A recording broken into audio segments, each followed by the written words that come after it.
Hello guys, this is Brad. I just watched the movie titled 99 Homes, and I would say that the best thing I did financially was having bought this condo in full, uh, not the stock investment or anything else. Just the best thing was I just secured my property. Yeah, and before closing, if you know more about the story, you can just go to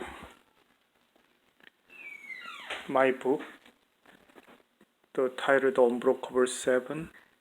It's available for free for 5 days and link is below.